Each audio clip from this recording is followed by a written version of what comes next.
السلام عليكم ورحمة الله تعالى وبركاته. السؤال صاحبي يال هالكاني وكلمية برايفت سكول وحنا هي عمر محمد علي هديت تاي خوف كعصب كان الكيا كلمية برايفت وحنا كعصبنا يعني تكون صبرتو سأدو صبرتو نفضل نتابعه أما جوجي على مدى سبسكرايب تاي جديدا هذا به لايك تنصار سيادو نقطه دعوة أوجه الرئي أمر والبعشر كينا وصدعة هذا ما أنت 10 كينا وحنا قصة قارن دونا welcoming speech for wedding celebration وهذا القصة بسن سودوينتا oo dadka ku soo dhaweynayso wedding celebration xaflad aroos meel xaflad aroos baa lagu dhiibay dad inaad soo dhaweyso bad u baahan tahay hadaba maxaad English ahaan aad ku jeedin lahayd hadalkaas ayaa maanta ku soo jeedin doona adigoo markaas ku soo jeedin kara hadalkan meelaha xafladda arooska ee la isugu yimaado dadka aad doonayso inaad soo dhaweyso ayaad kale ku soo horjeedin kartaa adigoo markaa dadka tixgelinayo sidoo kalena aad ka farxinayso labada aroos ee markaas aan ka soo qaadanayna hadda labada aroos aan soo qaadanayna waxay kala yihiin gabar lagu magacaabo Sahr iyo markaas wiil lagu magacaabo Hussein oo tusaale ahaan u soo qaatay adiguna magaca hadhow wad kala bedelan kartaa marka ku soo dhawaada saaxiibayaal bilowga 10 keena waa tahay welcoming speech waa hadal soo dhaweyn welcoming speech hadal soo dhaweyn for wedding celebration taasoo ku saabsan marka xaflad arooseed marka waxaad doonaysaa inaad qofka dadka ku soo dhaweyso xafladda arooska waxaad ka bilaabaysaa sidatan good evening feed wanaagsan good evening feed wanaagsan hadaba hadii uusan feed ahayn oo ay subaxnimo ay tahay good morning baad ka bilaabaysaa subax wanaagsan baad leedahay hadii uu galab yahayna waxaad leedahay good afternoon galab wanaagsan marka hadda waxaan doortay aniga waxaan soo qaatay good evening oo feed wanaagsan good evening feed wanaagsan everyone qof kasta on behalf of the bride and groom waxaad leedahay on behalf of the bride and groom anigoo ku hadlayo magaca arooska iyo magaca aroosada on behalf anigoo ku hadlayo magaca of the bride ee aroosada bride waxa waaye gabadha aroosada and groom iyo magaca arooska wiilka arooska waxa loo yaqaanaa groom anigoo ku hadlayo magaca gabadha marka aroosada iyo markaas iyo wiilka arooska I would like waxaan jeclaan lahaa I would like waxaan jeclaystay ama waxaan jeclaan lahaa to extend a warm welcome inaan idinku soo dhaweeyo markaasi soo dhaweyn diiran to extend inaan idinku soo dhaweeyo a warm welcome soo dhaweyn diiran warm ayaa waxay tahay diiran welcome waa soo dhaweynta a warm welcome soo dhaweyn diiran ayaan idinku soo dhaweeyaa ayaan markaasi jeclaystay inaan idinku soo dhaweeyo to all of you dhammaantiinaba who have gathered here kuwaasoo halkani u yimid kuwaasoo halkani ku yimid today maanta u yimid to celebrate inay markaasi u dabaaldegaan this very special occasion munaasabadani weyn ee markaasi gaarka munaasabadan weyn ee gaarka ay ugu dabaaldegayaan hadaba marka to celebrate markaad leedahay say ugu dabaaldegaan this very special occasion munaasabadan gaarka ee weyn special occasion waa munaasabad special waa gaar oo wax qaas weeyaan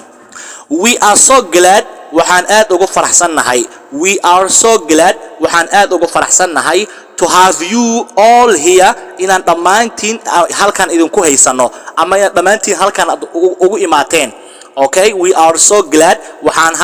aad ugu faraxsanahay to have you all here dhamaantiin inaan halkan idinku haysano oo halkan aad nolo joogtaan to witness si aad marqaati ugu noqotaan the union midowga ay midoobeen of Sahr Ahmed and Hussein Abdi gabadha lagu magacaabo Sahr Ahmed iyo wiilka lagu magacaabo Hussein Abdi midowga ay midoobeen saad idinkuna ugu noqotaan marqaati aad ugu noqotaan today maanta markis waxay ku beegan tahay ku astaysan tahay the beginning of a beautiful journey bilowga safar markaasi qurux badan the beginning bilowga of a beautiful journey markaasi safar qurux badan journey waxa waaye waa safar qurux badan bilowgiis ay maanta ku astaysan tahay and we are excited waxaan anaguna aad ugu faraxsanahay excited qofka markuu aad u faraxsan yahay ayuu adeegsanaya wuxuu leeyahay marka and we are excited anaguna waxaan aad ugu faraxsanahay anaguna to Sahr ama to share inaan la wadaagno in the joy inaan kula wadaagno markaasi joy oo farxad inaan kula wadaagno and love inaan kula wadaagno jacayl inaan kula wadaagno that surrounds us taasoo inagu markaasi oo nagu xeeran okay all dhamaanteen nagu xeeran your presence joogitaankiina here oo halkan aad joogtaan today maanta means waxay la macno tahay a lot ayay markaasi waxay macno weyn u leedahay means a lot waxay macno weyn u leedahay joogitaanka halkan aad joogtaan the couple oo ah lamaanaha ayaad markaasi ayay macno weyn u tahay and we hope you enjoy waxaan idin rajaynaynaa inaad ku raaxaysataan and we hope waxaan rajaynaynaa you idinka aan idin rajaynaynaa enjoy inaad ku raaxaysataan every moment daqiiqad kasta of this memorable day ee maalintan xusuusta badan leh okay let us celebrate wuxuu yiri markaa let us celebrate aanu u dabaaldegno aanu ugu dabaaldegno markaasi love si jecel ku jira happiness iyo si farxad ku jirta and the wonderful future iyo markaa mustaqbalka cajiibka badan ee la yaab kale oo cajiibka ah that lies kaasi oo hor yaala that lies ahead mustaqbalkaas oo hor yaala for Sahra and Hussein gabadha lagu magacaabo Sahra iyo wiilka lagu magacaabo Hussein mustaqbalka hor yaala may this day be filled with maalinkan aan ku buuxino may this day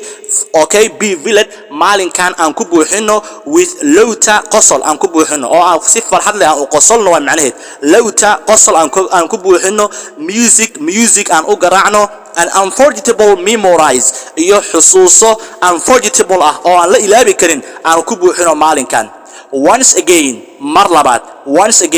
mar kale oo mar labaad thank you for being here waad ku mahadsantihiin inaad halkan imaataan and let us make this tanina aan ka dhigno aan ka yeelno a day maalin to remember oo la xasuusto maalin xasuusa aan ka dhigno okay waa tahay erayadan ayaanu sharxaynaa 10 kan eray waa 10 eray oo markaa new words ah oo aan kala soo baxay casharkeena maanta erayga ugu horeeya waa bride erayga bride waa aroosad erayga labaad waa groom waxa waaye waa wiilka arooska ah erayga saddexaad celebrate waa xaflad ama dabaaldeg celebrate xaflad ama dabaaldeg erayga afraad occasion waa munaasabad erayga shanaad witness waa marqaati erayga lixaad journey waa safar erayga toddobaad couple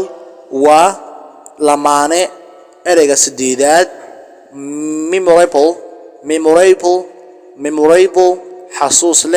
memorable xasuus leh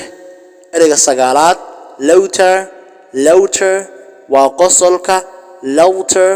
okay lover ama ina laughter adahdo isku mid lover qosol erayga tobanaad wonderful ajaib ah halkaas aan idinku soo afmeerayaa casharkeena maanta